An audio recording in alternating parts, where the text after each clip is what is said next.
জনাব তারেক রহমান, আপনাকে আমাদের অনুষ্ঠানে স্বাগত জানাই। আপনি আমাদের শুভেচ্ছা এবং কৃতজ্ঞতা জানান। সবাই মনে করেন যে আমি বিএনপিকে সমালোচনা করি, বিএনপিকে গালাগাল করি, এমনকি তারেক রহমানকেও বেইজ্জতি করে কথাবার্তা বলি। আপনাদের এটা সবাই জানে। তো আজকের হঠাৎ করে আপনারা যখন দেখছেন যে আমি বলছি তারেক রহমান ও বিএনপি যদি আসন্ন নির্বাচনে জয়ী হতে চায় তবে তাদের কি করার আছে, কি করার আছে এবং একমাত্র কি করার আছে, শেষ এবং একমাত্র তাদের কি করার আছে। এখন আমি যদি বলি একটা কথা, এই কাজটাই করার আছে, এটা ভুল হবে। আমি আপনাদেরকে একের পর এক আমি আলোচনা করতে চাচ্ছি তারা কি করবে এই নির্বাচনে, আসন্ন নির্বাচনে তারা সংখ্যাগরিষ্ঠতা পেতে পারে এবং তারা একক সংখ্যাগরিষ্ঠতা নিয়ে সরকার গঠন করতে পারে।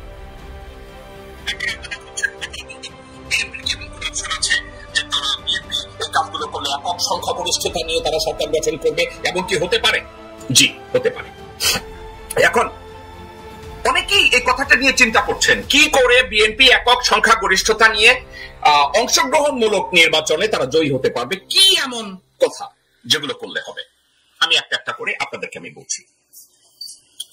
বিএনপির যে তাদের বুদ্ধি, তাদের বুদ্ধিজীবী, তাদের নেতা, তাদের কর্মী, তাদের সমর্থকের অভাব নেই।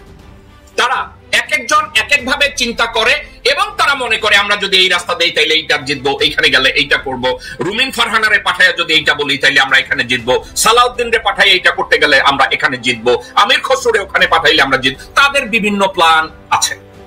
কিন্তু একটা কথা, গত 1 বছর 2 মাসে আমি তারেক রহমান এবং বিএনপিকে যদি বলি আপনারা তো আপনাদের সমগ্র কৌশল কাজে লাগিয়েছেন, সমগ্র কৌশল কাজে লাগানোর পরে আপনাদের মাঠের অবস্থাটা কি?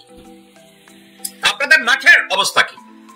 আপনাদের নেতা কর্মীদের সাথে আপনারা কি কোঅর্ডিনেট করতে পারছেন? তারেক রহমান সাহেব, আপনি আপনার নেতা কর্মীদেরকে কি আপনি কথা শোনাতে পারছেন?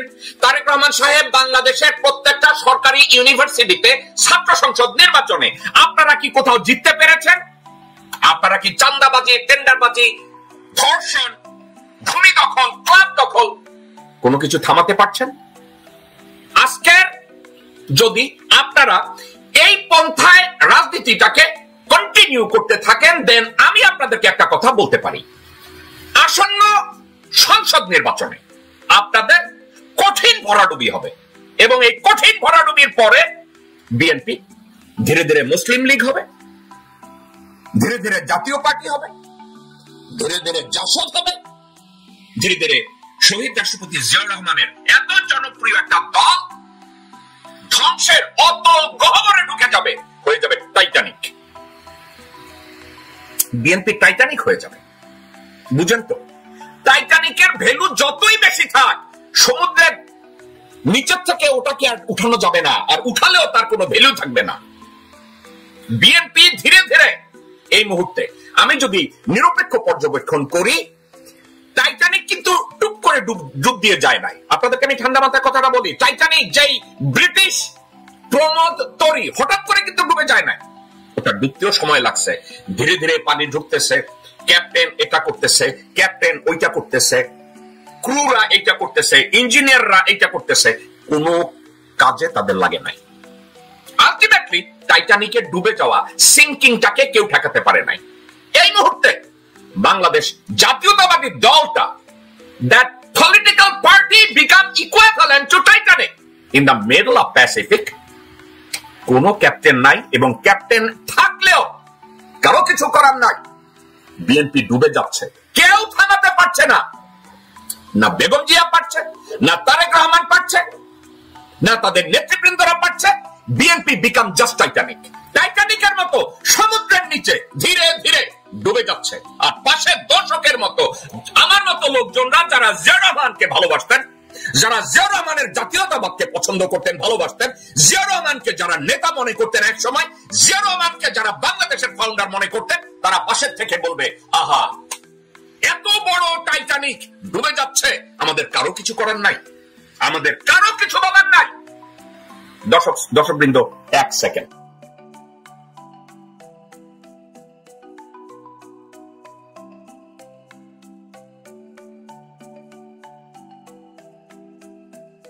দর্শকবৃন্দ, সরি, হয়ে ডুবে যাচ্ছে, আমরা ঠেকাতে পারছি না, আমরা কেউ কিছু করতে পারছি না, আমরা কেউ কিছু বলতে পারছি না। আমরা বলতে গেলে আমাদের ত্রুটিটা চেপে ধরা হয়, আমরা কিছু বলতে গেলে বলা হয় আমরা অভদ্র, আমাদেরকে বলা হবে আমরা জঘন্য, আমাদেরকে বলা হবে আমরা বিএনপিকে ডোবাতে চাচ্ছি।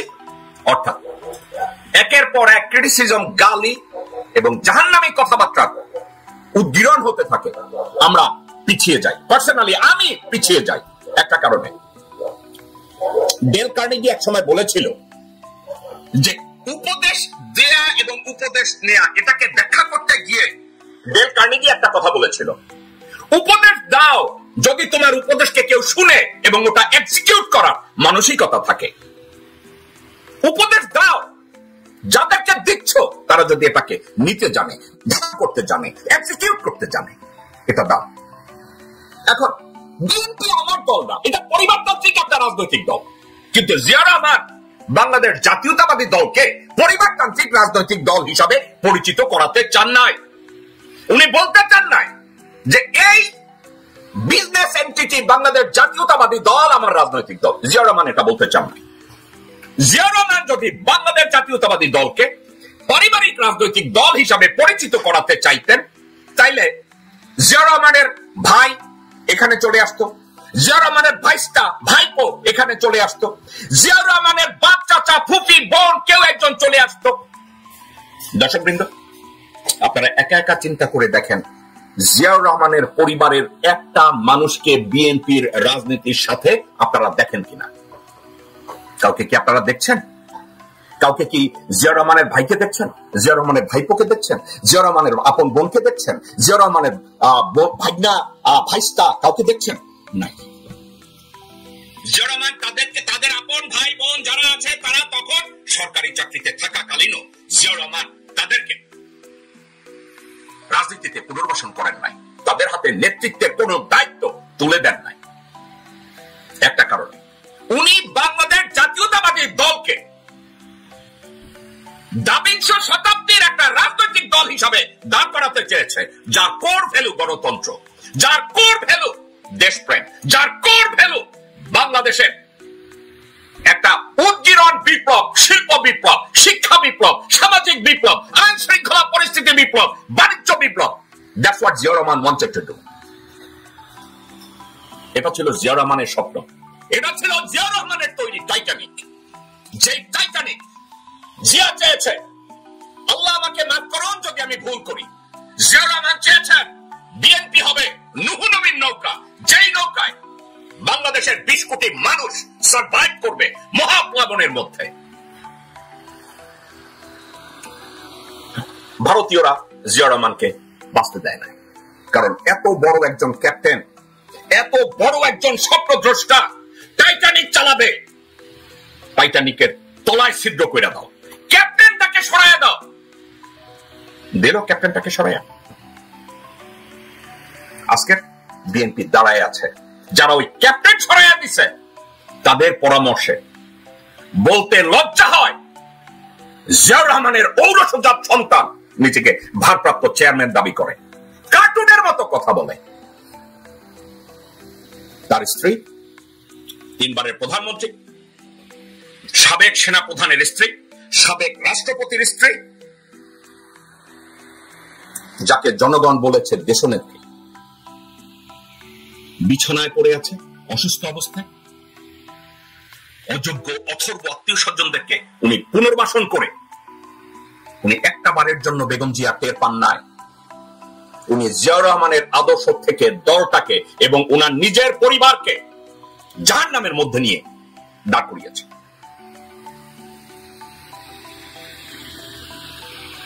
একটা কথা এক ভাই লিখেছেন, তারেক ভাই, উনি লিখেছেন নবীদের সাথে মিলায়েন না জিয়াউর রহমান সাহেবকে। আমি আপনার সাথে একমত। আমি জীবনেও জিয়াউর রহমানকে নবীদের সাথে মিলাতে চাই না। আমি জাস্ট বলেছি নূহ নবী যে নৌকা তৈরি করেছিলেন, উনি বুঝেছিলেন একটা ধ্বংসযজ্ঞ আসছে, নৌকায় যেন উঠে যায় লোকজন। জিয়াউর রহমান দলটাকে নৌকা হিসাবে ব্যবহার করে, আমি একটা উপখ্যান দিয়েছি মাত্র। এখন তাহলে এই মুহূর্তে আমি ইন্ট্রোডাকশনে আমি বললাম কোন পর্যায়ে বিএনপিটাকে জিয়াউর রহমান তৈরি করতে চেয়েছে। তাহলে এই মুহূর্তে এই মুহূর্তে কি আছে? জিয়া রহমানের দল, ভারপ্রাপ্ত চেয়ারম্যান তারেক রহমান দফা তৈরি করছে, 31 দফা। নির্বাচনে জিততে চান তারেক রহমান সাহেব, ওটাকে কুটি কুটি করে ছেড়ে ফেলেন। আপনার না হয়েছে আরব্য উপন্যাস, না হয়েছে পুঁতিবুক। দর্শক বিন্দু, পুঁতিবুক বুঝেন তো? ওই যে লাখে লাখে সৈন্য মরে কাতারে কাতার, গনিয়া দেখা গেল 40,000। ওই যে বিএনপি যে 31 দফা বানাইছে, ওটা পুঁতি। ঘোড়াতে চড়িয়া মর্দে হাটিয়া চলিল, কিছু দূরে যাইয়া মর্দে রওয়ানা করিল। তারেক রহমানের পুঁতি, ওই 31 দফা। তারেক রহমান সাহেব, এই পুঁতি দিয়ে কেউ নির্বাচন জিতে না, এই পুঁতি দিয়ে কেউ জনগণকে স্যাটিসফাইড করে না, এই পুঁতি দিয়ে কোন জনগণকে ভোট কেন্দ্রে আনা যাবে না, এই পুঁতি দিয়ে বাংলাদেশের অস্তিত্বকে টেকানো যাবে না, এই পুঁতি দিয়ে আপনি আপনার বাবার যে ম্যান্ডেট, জনগণের ম্যান্ডেট, ওই ম্যান্ডেট আপনি পাবেন না। এই পুঁতি হচ্ছে জাস্ট পুঁতি, গ্রামে গঞ্জের পুঁতি। ঘোড়াতে চড়িয়া মর্দে হাঁটিয়া চলিল, কিছু দূরে যাইয়া মর্দে রওনা করিল। এসব পুঁতি ছিঁড়ে ফেলে দেন। আমাদের মহানবীকে যখন কাফেরেরা বলেছে এ তো অনেক বড় কবিতা কয়, আল্লাহ পাক সূরা নাযিল করলেন, আমি আমার নবীকে কবিতা শিক্ষা দেই নাই, গান শিক্ষা দেই নাই, আমি জীবনের দর্শন শিখিয়েছি। তারেক রহমান ওই পুঁতি ছিঁড়ে ফেলে দিয়ে সত্যিকার অর্থে একজন রাজনীতিবিদ হিসাবে কম জানেন, কমটাকে প্রকাশ করেন। কম জানলে যারা জানে তাদেরকে পাশে নেন, তাদেরকে পাশে নিয়ে বলেন বাংলাদেশের জনগণের মুক্তির জন্য বিএনপি কি করতে পারে, বাংলাদেশের সার্বভৌমত্ব এবং অস্তিত্ব রক্ষা করতে কি করতে পারে। আপনি জানেন না, ঠিক আছে, আপনি বুঝেন না, ঠিক আছে, যারা জানে বা বুঝে তাদেরকে দিয়ে আপনি সারাউন্ড করেন নিজেকে। তারেক রহমান সাহেব, আপনাকে একটা কথা বলি, আমেরিকান হিস্ট্রিতে সবাই এক সময় বলেছে সবচেয়ে অযোগ্য প্রেসিডেন্ট ছিলেন জর্জ ওয়াকার বুশ। তার নিজের বাবা জানতেন তার ছেলে একটা অপদার্থ, জানতেন তার ছেলে একটা অপদার্থ। জর্জ ওয়াকার বুশ যখন সিদ্ধান্ত নিলেন that he is gonna run for American presidency, বাবা বুশ তাকে ডাকলো, ডাকে বলছে, are you crazy? You are gonna run for president? George Walker Bush বলেছে, বাবা, I have my stand. I know I can get elected and I will become the president of America. I have my confidence and idea. তার বাবা Bush তাকে বলছে, so tell me why you think you will become a successful president? George Walker Bush নিজে বলেছে, Dad, I know that I'm stupid, but I am smart enough to surround myself with a competent, qualified, and visionaries. I'm gonna surround myself with those people. American হিস্ট্রিয়ানরা যখন George বুশকে president হিসেবে নির্ধারণ করে, ওই কথাটা বলার আর কেউ সুযোগ পায় না যে George Walker Bush he is stupid, এই কথাটা বলার আর কেউ সুযোগ পায় না। কেন পায় না জানেন? বুশ নিজে বলেছে আমি স্টুপিড। বুশ বলেছে আমি কথা ঠিক মতো তো বলতে পারি না। বুশ নিজে বলেছে আমি ভাষণ দিতে পারি না। বুশ নিজে বলেছে আমি একটা সেন্টেন্সকে শিখবো ঠিক মতো, আমি লিখতে পারি কিন্তু আমি বলতে গেলে আমি খেয়ে হারায় ফেলাই। কিন্তু he becomes successful. He surrounds himself with qualified people. You can become the same George Bush, George Walker Bush. আপনি কোনটা পারেন আর কোনটা পারেন না বাংলাদেশের জনগণ বুঝে গেছে। আপনি ভাষণ দিতে পারেন না, আপনি কোন দূরদর্শী নেতা না, জনগণ বুঝে গেছে। আপনার সম্পদ শুধু একটা, আপনি জিয়া এবং বেগম জিয়ার সন্তান। Being the child of শহীদ রাষ্ট্রপতি Zia Rahman, being the child of Begum Khaleda Zia, you can surround yourself the way President Bush did. President Bush কিভাবে সারাউন্ড করেছিল আপনারা চিন্তা করে দেখেন। প্রেসিডেন্ট বুশ যখন প্রতিরক্ষা মন্ত্রণালয়ের দায়িত্বে কাকে দিবে চিন্তা করেছে, তার সামনে লিস্ট গেছে, তার বন্ধু বান্ধব গেছে, কার্ল রুবের নাম গেছে, রিপাবলিকান চামচা পয়সা তুলতে পারে তাদের নাম গেছে। সব নামগুলো যখন গেছে, জর্জ ওয়াকার বুশ এই লিস্টটা নিয়ে একা, তার বউকেও না, তার মা আর বাবার সাথে কথা বলেছে, that dad, I have to decide who is going to be the head of Department of Defense. কাকে করেছিল? তারা খুঁজে বের করেছিল ডোনাল্ড রামসফেল্ড, একজন সিআইএ অপারেটিভ, একজন ভিয়েতনাম ভেটারান, একজন মেরিন রিজার্ভ, খুঁজে বের করেছিল। বলেছিল আমি ডোনাল্ড রামসফেল্ডকে প্রতিরক্ষা মন্ত্রণালয়ের দায়িত্ব দেব। পররাষ্ট্র মন্ত্রণালয়ের দায়িত্বের ক্ষেত্রে তারা চিন্তা করেছে আমরা কাকে দেব, অনেক নাম গিয়েছে। কাকে পিক করেছে? George Walker Bush, general Colin Luther Powell.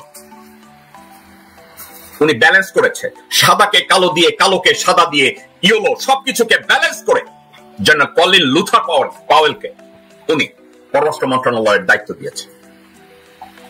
Tarique Rahman সাহেব, আপনার কিছু কার্টুন আছে, আপনার কিছু চামচা আছে যারা বলে তারা নাকি বিএনপির পররাষ্ট্রমন্ত্রী হবে, তারা নাকি বিএনপির পররাষ্ট্রনীতি হবে, পররাষ্ট্রমন্ত্রী হবে। প্রেসিডেন্ট বুশ পররাষ্ট্রমন্ত্রী করেছে জেনারেল কলিন লুথার পাওয়েলকে, আর আপনার এই লোক বলে সে নাকি পররাষ্ট্রমন্ত্রী হবে। সারা কোনো অসুবিধা নাই, বুঝছেন তো।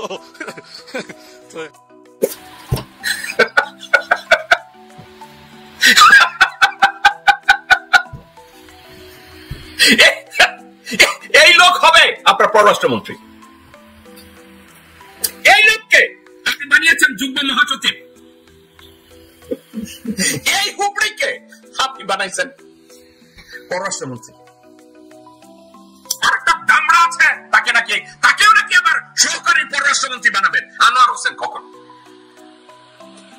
তারেক রহমান সাহেব, আপনি কিভাবে জিতবেন? নির্বাচনে জিততে গেলে দেশের জনগণ দেখতে চায় আপনি ভালো একজন মানুষ, ভালো একজন রাজনীতিবিদ, আপনি একজন দূরদর্শী মানুষ, আপনার আস্থা আছে, আপনার কনফিডেন্স আছে, আপনি ভালো একজন সংগঠক। জনগণ আপনাকে এভাবে দেখতে চায়। তারেক রহমান সাহেব, আপনাকে একটা একটা করে বলি, আপনি যদি একটা পুরো বাংলাদেশে একদিনে একটা ভার্চুয়াল মিটিং করেন এবং ওই মিটিং এ কারোর সাথে কোনো কিছু ডিসকাস না করে ভারতপন্থী যেই কয়জন লিডারের নাম সারফেস হয়েছে বাইরে, প্রত্যেকটা লোককে অ্যাডভোকেট ফজলুর রহমানের মতো যদি বলেন যে I am suspending all of you until further order, কারণ আমি তারেক রহমান সিদ্ধান্ত নিয়েছি, আমি জনগণের বুকের ধ্বনি শুনেছি, জনগণের দীর্ঘশ্বাস ফিল করেছি, জনগণের আশা আকাঙ্ক্ষা কষ্টকে আমি ধারণ করি, আমি আমার ভারত নীতির পরিবর্তন করলাম। ভারতের সাথে আমি তারেক রহমান সুসম্পর্ক চাই, কিন্তু সেটা হবে প্রতিবেশী সুলভ সুসম্পর্ক। ভারতের কোন পলিসি, কোন সবক আমার দরকার নাই। আমি তারেক রহমান, ডক্টর মোহাম্মদ ইউনূস, ওয়াকার সহ সবাইকে আমি বলে দিচ্ছি, গত 17 বছরে স্বৈরাচার হাসিনা যতগুলো চুক্তি করেছে আমি প্রত্যেকটা চুক্তিকে পাবলিক করার আবেদন জানাচ্ছি। তারেক রহমান সাহেব, আপনি ভারতপন্থী নেতাদের মধ্যে ভেরি স্পেসিফিক সালাউদ্দিন, আমির খসরু মাহমুদ, হুমায়ুন কবির, মির্জা ফখ, গোরখোদক আব্বাস, আব্দুল আউয়াল মিন্টু, তাবিত আউয়াও, ইকবাল হোসেন টুকু, সামাও বায়ের, আর একটা লোক আছে আসলাম চৌধুরী, এদের সবাইকে আপনি সাসপেন্ড করেন এবং আপনার যে বিএনপির নির্বাহী কমিটি, আল্লাহর ওয়াস্তে নির্বাহী কমিটিটা ভেঙে দেন। আপনার নির্বাহী কমিটিটা ভাঙার পরে তারেক রহমান সাহেব, আপনি প্রথম, দ্বিতীয়, তৃতীয় এই তিনটা সারিকে বাইপাস করেন। আপনি চতুর্থ সারির থেকে মাত্র 3 জন একটা মহাসচিব নিয়োগ দেন আর 2 জন সহ যুগ্ম মহাসচিব দেন, আর কাউকে না। এবং আপনার নির্বাহী কমিটিতে 100-র মধ্যে বেশি কোনো লোকজন থাকবে না। আপনি এই কাজটা যদি অনতি বিলম্বে করেন, আপনার পার্টি ইগনাইট করবে। আপনি প্রত্যেকটা বিএনপির জেলা কমিটিতে গত 20 বছর ধরে যারা নেতৃত্বে আছে সবাইকে বলে দেন দেশের প্রত্যেকটা জেলা কমিটি হবে থ্রু নির্বাচন। আপনি পার্টির ভিতরে এটাকে প্রাণ দিয়ে দেন তারেক রহমান সাহেব। প্রত্যেকটা জেলায় বলে দেন নির্বাচন হবে, নিরপেক্ষ নির্বাচন হবে, এবং এই নির্বাচনটা আপনি করাতে সক্ষম। আপনার জেলা, প্রত্যেকটা জেলায় এখন জেলা কমিটিতে গন্ডগোল আছে, ডিভিশন আছে, মারামারি আছে, খুনাখুনি আছে, জেলায় আছে, উপজেলায় আছে, বিভাগে আছে, ক্যাপিটালে আছে। আপনি বলবেন সামনে নির্বাচন, এখন কি আমার এটা করার সময় আছে? অফকোর্স আছে। আমি নেগেটিভলিও যদি বলি আপনি পার্টির মালিক, আমি নেগেটিভলিও যদি বলি আপনি বিএনপির মালিক, কিন্তু আপনি যদি এই কাজটা করেন, আপনি you are going to transform your party. Inactive একটা পার্টিকে আপনি অ্যাক্টিভ করে দেবেন। আপনি বলবেন সদস্যদের সরাসরি ভোটে জেলা বিএনপি প্রেসিডেন্ট এবং সেক্রেটারি নির্বাচিত হবে, কোন প্যানেল ট্যানেল না। আপনি প্যানেলের উপরে নির্ভর করতে গেলে একটা গ্রুপিংকে আপনি আশ্রয় দিবেন, এবং গ্রুপিংকে যদি আশ্রয় দেন খুনাখুনিকে আবার দলের ভিতরে ঢোকাবেন। কোন প্যানেল নাই। প্রত্যক্ষ ভোটে জেলা কমিটি নির্বাচন করেন, প্রত্যক্ষ ভোটে উপজেলা কমিটি নির্বাচন করেন। এই কাজটা খুব তাড়াতাড়ি করা সম্ভব। 1, 2, নির্বাহী কমিটি ভেঙে দেন। 100-র বেশি কোনো মেম্বার ওখানে থাকবে না, 100-র বেশি মেম্বার ওখানে থাকবে না। এবং আপনি যখন মহাসচিব বা যুগ্ম মহাসচিব করবেন, আপনি মতামত নেন লোকজনের। আপনি জামাতের লোকজনের সাথে কথা বলেন, বামপন্থীদের সাথে কথা বলেন, তারেক রহমান সাহেব আপনার মায়ের পরামর্শ নেন। আল্লাহর ওয়াস্তে এমন একজনকে মহাসচিব করেন যে ভারতকে ঘৃণা করে কিন্তু যোগ্যতা আছে ভারতের চোখে চোখ রেখে কথা বলতে পারে, এমন একজনকে মহাসচিব বানায়। মির্জা ফখরুল, সালাউদ্দিন, ভারতপন্থী কাউকে যদি আপনি মহাসচিব বানান, তারা আপনার দলটাকে মুসলিম লীগ বানায় ছাড়বে। ভারতপন্থী কাউকে যদি আপনি মহাসচিব বানান, আপনার দলটাকে কোনো এক সময় জাসদ রব, জাসদ ইনু বানায় ছেড়ে দেবে। এটা করেন না। তাইলে আমি আপনার নির্বাহী কমিটি নিয়ে কথা বললাম, আমি আপনার জেলা কমিটি নিয়ে কথা বললাম। আর একটা কথা, আল্লাহর ওয়াস্তে আপনার পররাষ্ট্র নীতি কি হবে এটাকে আপনি ব্যাখ্যা করেন, আলোচনায় আনেন, বলবেন আমার ভারত নীতি এটা হবে। আপনি যদি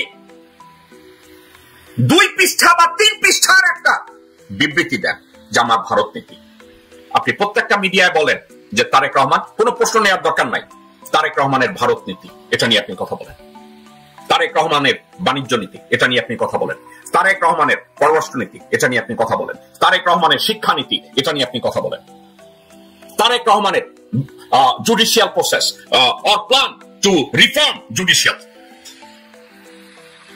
আর্মি রিফর্মের জন্য আমার এই স্বপ্ন। এখন আপনি বলবেন আমি এর পাগল হই নাই, আপনার বিচার বুদ্ধিতে নাই, আপনার আকল জ্ঞানে নাই, কোনো অসুবিধা নেই।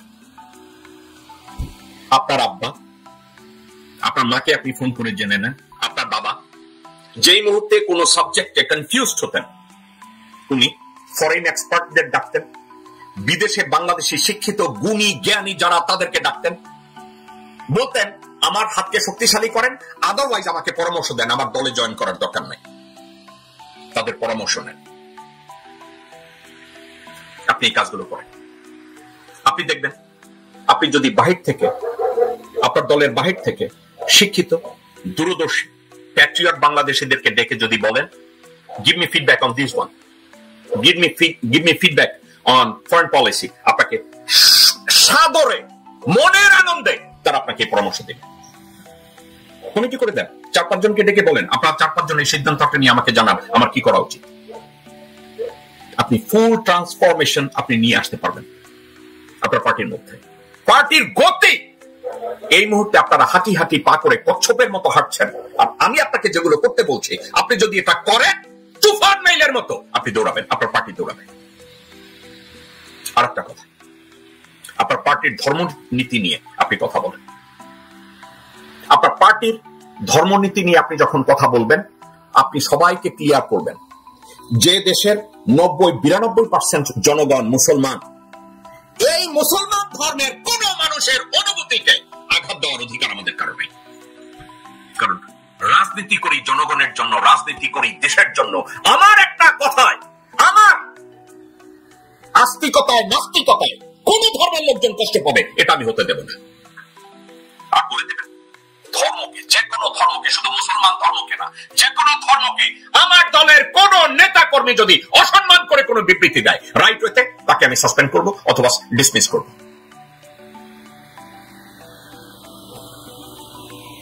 আপনি আরেকটা কাজ করবেন যদি করতে চান, নির্বাচনে যদি জিততে চান, গত 17 বছরে বিএনপির জেলা পর্যায়ে, উপজেলা পর্যায়ে বহু ভাই বোন আপনার দলের রাজনীতি করতে গিয়ে অত্যাচারের শিকার হয়েছে, হাজতে পচে মরেছে, না খেয়ে থেকেছে, আজকেরও বহু মামলা কাঁধে নিয়ে ঘুরে বেড়াচ্ছে।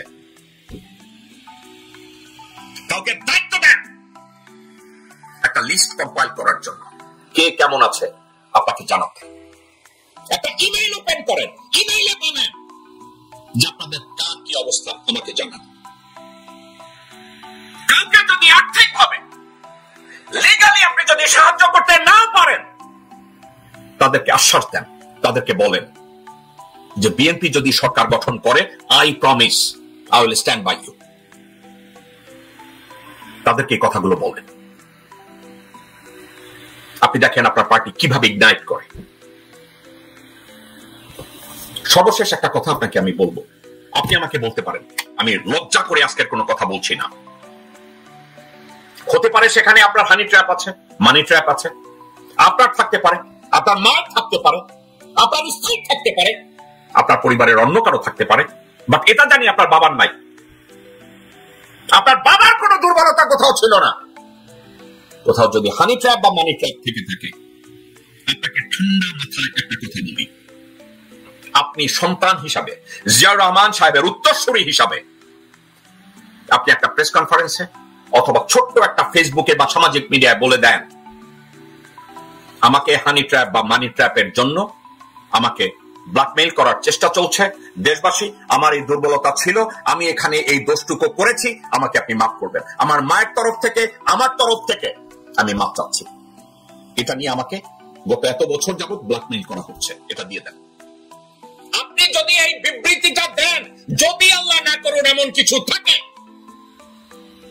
for the sake of our creator almighty Allah, আপনার বাবার গুডউইলের জন্য, আপনার মায়ের ভালো নেতৃত্বের জন্য সবাই জনগণ আপনাকে মাফ করে দেবে এবং বিএনপির ভোট বাক্স কন্টিনিউয়াসলি বাড়তে থাকবে।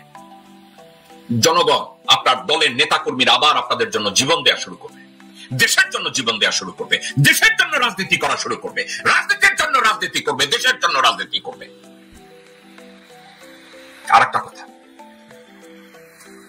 কান খুলে শুনে রাখুন, ইন্ডিয়ান পলিসি বিএনপি বা জিয়াউর রহমানের কোন পলিসিকে মার্কেটিং করা না, অ্যাডপ্ট করা না। তারা এমন এমন লোককে আপনার দলে ঢুকিয়েছে যারা আপনার দলকে ধ্বংস করছে। সালাউদ্দিন যতদিন আপনার পার্টিকে রিপ্রেজেন্ট করবে আপনার দল তলানিতে গিয়ে ঠেকবে। আমির খসরু মাহমুদ যতদিন আপনার দলকে রিপ্রেজেন্ট করবে আপনার দলের গ্রহণযোগ্যতা তলানিতে গিয়ে ঠেকবে।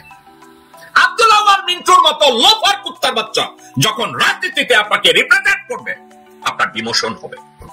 আসলাম চৌধুরীর মতো লোক যতক্ষণ পর্যন্ত আপনার দলে থাকবে, তাবিত আউয়ালের মতো লোক যতক্ষণ আপনার দলে থাকবে, হুমায়ুনের মতো লোক যখন আপনার দলে থাকবে, আনোয়ার হোসেন খোকনের মতো বাটপার যখন আপনার দলে থাকবে, আপনার দল কোনদিন জনগণের দল হবে না।